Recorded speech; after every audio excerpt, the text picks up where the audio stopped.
Hello students, জেনপাস Yuji 2022-এর যে ক্যান্ডিডেটরা ছিলে তারা দেখো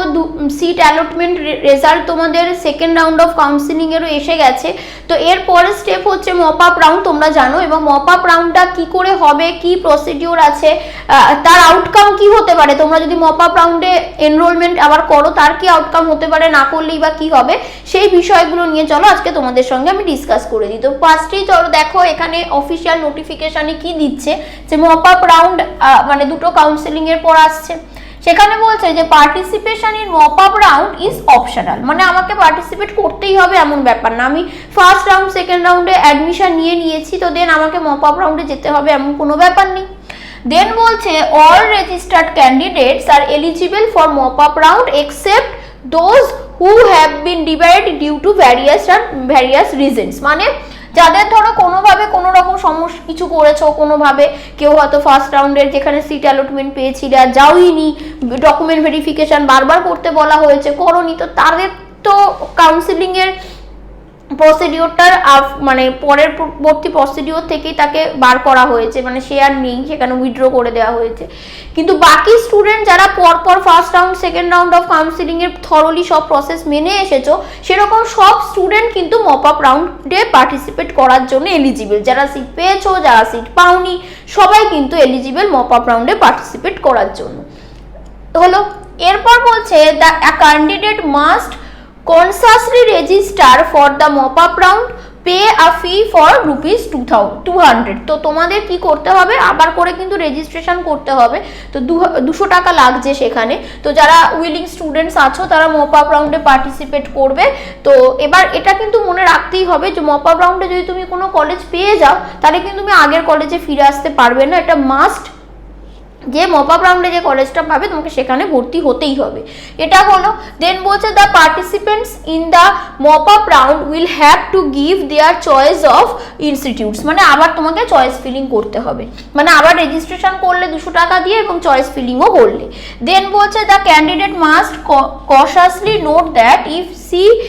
or he allotted a new seat in the mop up round, he or she earlier allotment admission is automatically cancelled, মানে তুমি যদি mop up রাউন্ডে কোনো সিট পাও তাহলে তুমি আগে যে কলেজটাতে ভর্তি হয়েছিলে সেটা কিন্তু অটোমেটিক্যালি ক্যান্সেল হবে, এবং তুমি যে কলেজটা পেয়েছো এখনের জন্য সেখানেই তোমাকে ভর্তি হতে হবে। তুমি কোনোভাবেই আগের কলেজের আগের সিটটা কিন্তু ক্লেম করতে পারো না। তুমি যেই মপ আপ রাউন্ডে আপগ্রেড হয়ে কোনো একটা কলেজ পাচ্ছ, মানে আপগ্রেড ঠিক নয়, মানে মপ আপ রাউন্ডে তুমি যেরকম চয়েস ফিলিং করেছো সেই অনুযায়ী তুমি যখন কলেজ পেয়ে যাচ্ছ তুমি তখন কিন্তু আর আগের কলেজে ভর্তি হতে পারবে না। আগের কলেজটা সিকুয়েন্সিয়ালি কোনো স্টুডেন্ট যে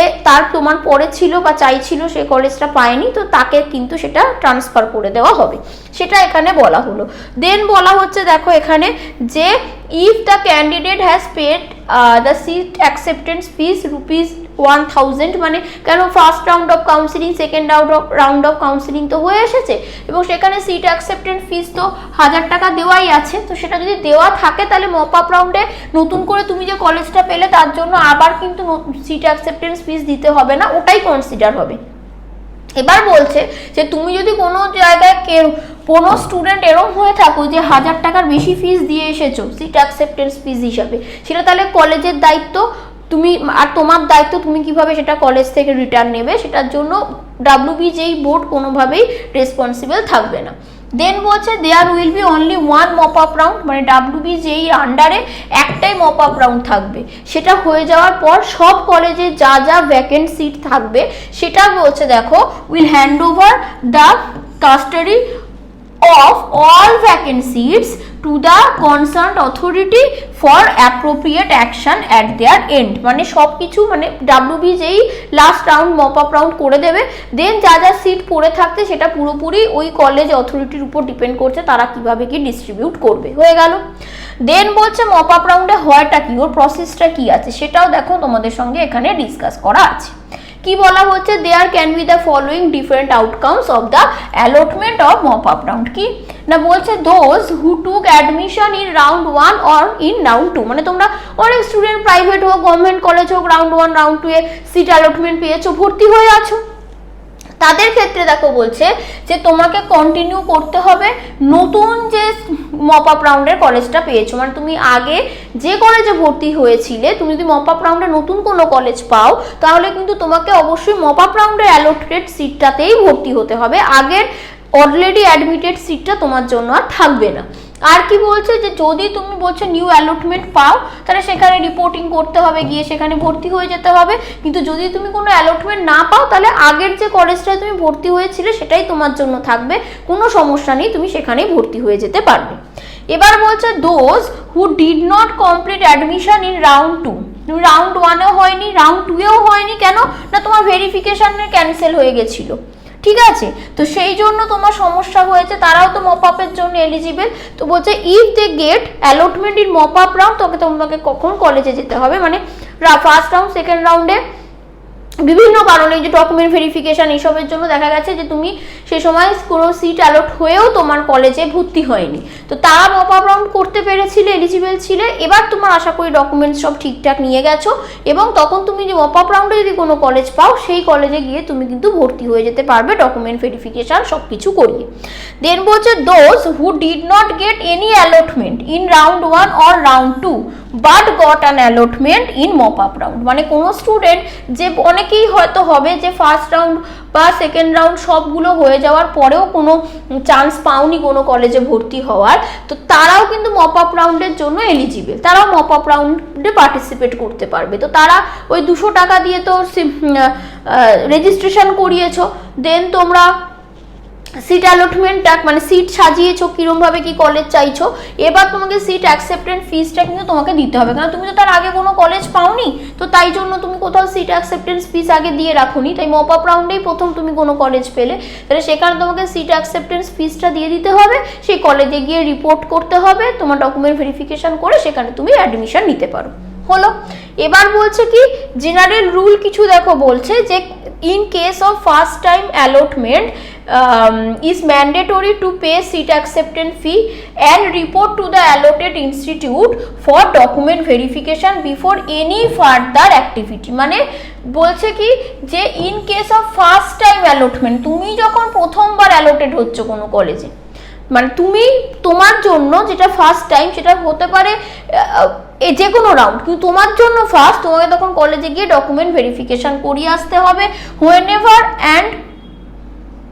a candidate produce documents like allotment letter, locked choice, upgradation choice letter, provisional admission letter, physical যে রিপোর্টিং রেসিপিয়েন্ট, এই সব কিছু, তো সেইগুলো বলছে দেখো প্রডিউস করতে হবে original documents printed by the print link, কোনো রকম স্ক্রিনশট বা ফটোগ্রাফ এইসব কিন্তু অ্যাকসেপ্টেবল নয়। বোঝা গেছে যে যে জিনিসগুলো তোমাকে নিয়ে যেতে হচ্ছে, যে ধরো upgradation choice letter, provisional admission letter, choice locking, এই যে ফিজিক্যাল রিপোর্টিং রেসিপিয়েন্ট, এই সব কিছুর পিডিএফ ফর্মে তোমাকে নিয়ে যেতে হবে, বা পিডিএফটাকে তুমি প্রিন্ট আউট করিয়েও সঙ্গে নিয়ে যেতে পারো, কোনোটা স্ক্রিন ওই আমাদের এখন মোবাইল থেকে স্ক্রিনশট তুলে নিয়ে গিয়ে ওটা দেখালাম, কোনো ফটোগ্রাফি এগুলো কিন্তু অ্যাকসেপ্টেবল নয়। হয়ে গেল, এবার আরো কিছু হেল্প ডেস্ক দেখো নাম্বার দিয়েছে, তোমাদের দরকার পড়লে তোমরা সেটা কনসিডার করতে পারো, যদি দরকার পড়ে তোমরা সেটা দেখতে পারো। এবার এখানে দেখো এই বিষয়গুলোই বলা আছে, তো তাহলে আশা করি তোমরা ব্যাপারটা বুঝতে পারলে। তাহলে সেকেন্ড রাউন্ড অফ কাউন্সিলিং বা আপগ্রেডেশনের রেজাল্ট এসে গেছে, রেজাল্টের কি আউটকাম হতে পারে সেটা আমি দেখো তোমাদেরকে বললাম যে সেকেন্ড রাউন্ড অফ কাউন্সিলিং এর রেজাল্ট এলে পরে তোমরা কি কি আউটকাম ওখান থেকে হতে পারে। তারপরেই আসছে mop up round, mop up রাউন্ডেও তোমাদের বলে দিলাম যে স্টুডেন্ট কোনো ফার্স্ট সেকেন্ড রাউন্ডে কলেজ পাওনি সেও মপ আপ রাউন্ডে যেতে পারো, যারা কোনো কলেজে অলরেডি ভর্তি হয়ে আছো তারাও মপ আপ রাউন্ডে যেতে পারো। শুধুমাত্র যে স্টুডেন্টসদের কিছু ভুলের জন্য তাকে আর কাউন্সিলিং এবছর করতে দেওয়া হচ্ছে না, তারা ছাড়া বাকি সবাই মপ আপ রাউন্ডের জন্য এলিজিবল। তোমাদের 200 টাকা দিয়ে ফিস 200 টাকা দিয়ে আবার রেজিস্ট্রেশন করতে হবে, আবার করে চয়েস ফিলিং করতে হবে, দেন তোমরা মপ আপ রাউন্ডের কাউন্সিলিং করবে, তার রেজাল্ট আসবে, এবং সেটা অনুযায়ী তোমরা যদি নিউ কোনো কলেজ পাও তাহলে ফার্স্ট আর সেকেন্ড রাউন্ড অফ কাউন্সিলিং এর পরে যেটা কলেজে ভর্তি হয়েছিলে সেটা ক্যান্সেল হয়ে যাবে, মপ আপে যে কাউন্সিলিং এর কলেজটা পেয়েছো তোমাদের সেখানে গিয়ে ভর্তি হয়ে যেতে হবে। ক্লিয়ার? আর যারা ফার্স্ট বারই মপ আপেই কোনো কলেজ পাচ্ছ, তোমরা ফার্স্ট সেকেন্ড রাউন্ডের কাউন্সিলিং এ কোনো কলেজ পাওনি, তো তারা সেখানে যে কলেজটা মপ আপ রাউন্ডে পেয়েছো সেখানে ফিস অ্যাকসেপ্টেন্স মানে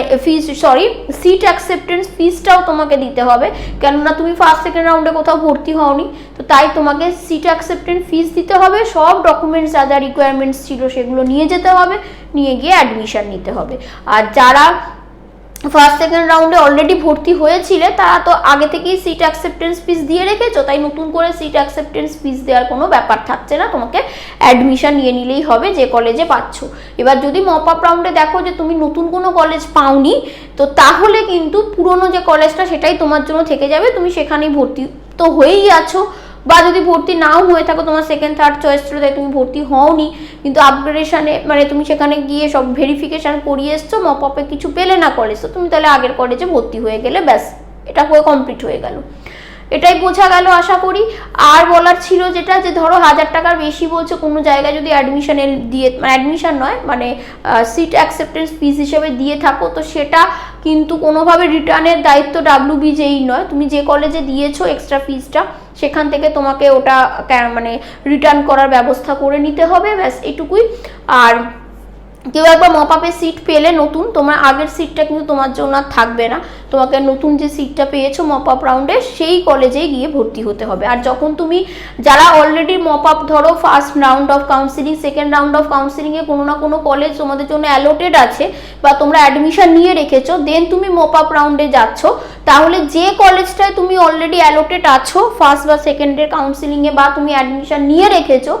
সেই কলেজগুলোতে কিন্তু তুমি যখন মপ আপ রাউন্ডে যাচ্ছ সেই কলেজের মানে অপশানটা তোমার কাছে আসবে না, কারণ ওই কলেজগুলো অলরেডি তুমি পেয়েছো, তুমি হয় ওই কলেজে অ্যাডমিশন নিয়ে আছো বা তুমি ওখানে ভেরিফিকেশান করে রেখেছো, তুমি আগের সিট অ্যাকসেপ্ট মানে অ্যালটমেন্টে পেয়েছো, সিটটা অ্যাকসেপ্ট করে রেখেছো, তো তাই ওই কলেজের নামটা বা অপশানটা তুমি মপ আপ রাউন্ডের সিকোয়েন্স যখন আসবে কলেজে, তোমার জন্য ওই